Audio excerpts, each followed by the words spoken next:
Committee and Metro Council. Before us, we have the Public Library. We have Director Ken Oliver. Mr. Oliver, I'll turn it over to you for you to make the introductions, and then you can walk us through your budget. The floor is yours. Okay.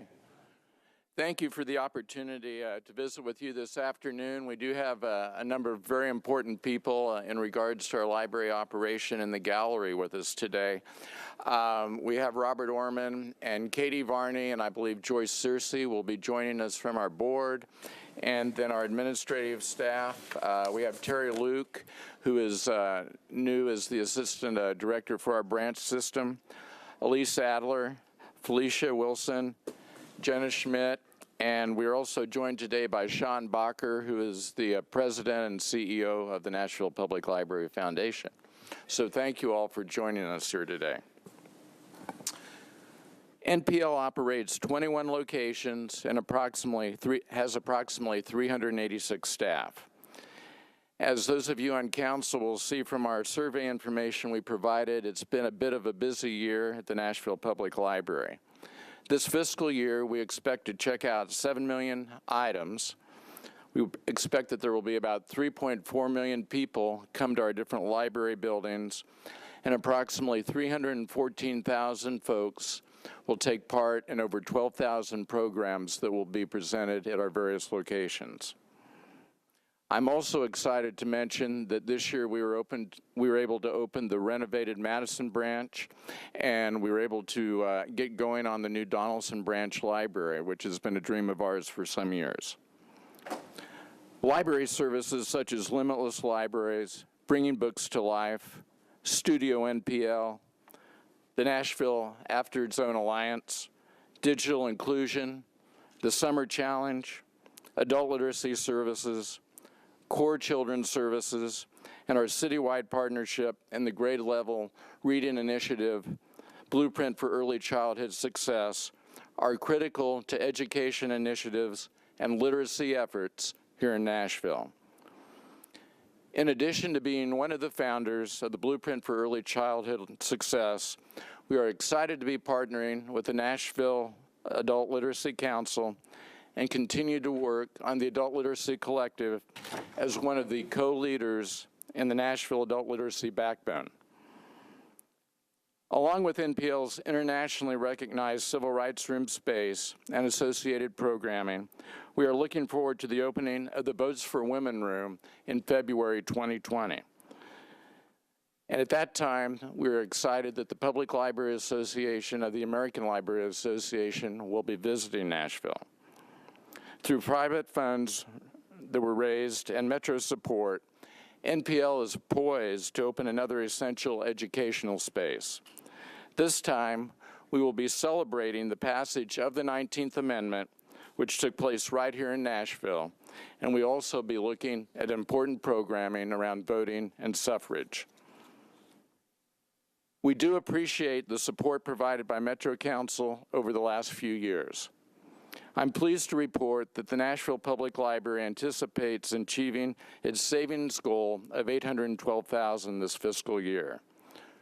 We are appreciative that the mayor has included in his budget recommendation the restoration of those funds, as well as the transition of 2 foundation positions from the foundation budget to the Metro budget. The library does continue to have some serious budget challenges. Due to increased service costs, which were not covered in the current fiscal budget allocation, the Nashville After Zone Alliance was unable to fund about 350 slot requests last year, and that would serve about 500 of our students. While the importance and need for student out-of-school time support increases, unfortunately, our capacity is going down.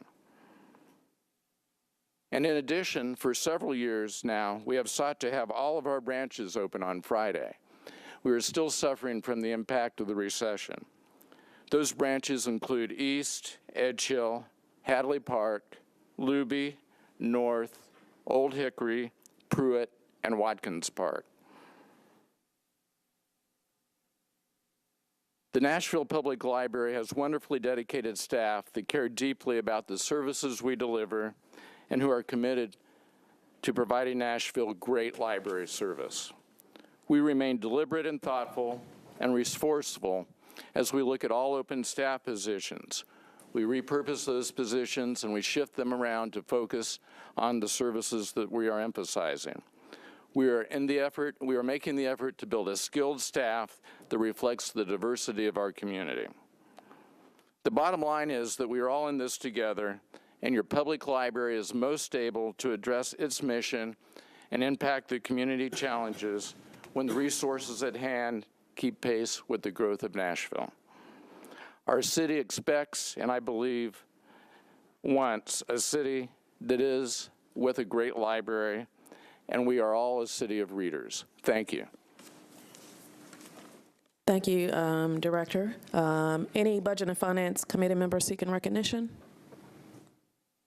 Councilman Cooper. Oh, thank you, Chair. And I just want to thank the library so much for everything that it does. And if you didn't mind just a little bit talking about, because I know everyone in the council is very supportive of this, of the NASA program under the stewardship of the library and its relative role in your budget. Right. Well, the Nashville After Zone Alliance provides out-of-school learning and programming to middle school students in a number of locations. And that particular program came over to the library from the mayor's office a few years ago. And Susan, do you want to talk a little bit more about the dollars involved with that? Because Susan has the specific numbers on some of that program. I'm not sure what it is you're wanting to know. Well, just the total budget and the student population that it serves. I think that's an important aspect of the library's program to realize how it is a platform for a part of the community that is traditionally underserved and the libraries are serving. Their current budget, off the top of my head, I don't know the exact numbers, but I know that it's over $3 million that goes toward that program. And that program helps serve after-school programs for middle school students. And I believe that the total population is about 2,000. About 2,000. And so that's about 10% of your budget is serving this underserved population. Correct. Yes, sir. Okay. Appreciate the clarification. Grateful for you all. Thank you. Thank you, Councilman Cooper. Councilman Syracuse. Thank you, Madam Chair. Director Oliver, one thing we've discussed since I became chair of Parks, Library, and Arts is the challenges that you've had with collections and whatnot. Can you expand on that a little bit and what you're doing to try to mitigate that challenge? Sure. A number of years ago, during the previous recession, not the last recession we were in, books and materials funding for the library shifted over from the operating budget into the 4%. So when council occasionally sees a 4% that says books and materials, that is actually the funding that we have to buy our books and materials. It's not in the operating budget that we're talking about today. We are not guaranteed an exact amount each budget year. We come in with a request early on to finance. The previous fiscal year from this one, we received $3.6 million. We'd requested $4 million this year. Through the process, it appears that we're going to receive just $2 million this year. So we've basically have received a $1.6 million reduction in our ability to purchase books and materials. Our collection staff has actually been canceling some of the contracts that we have for online information and services. We reduced the numbers of materials that we do purchase.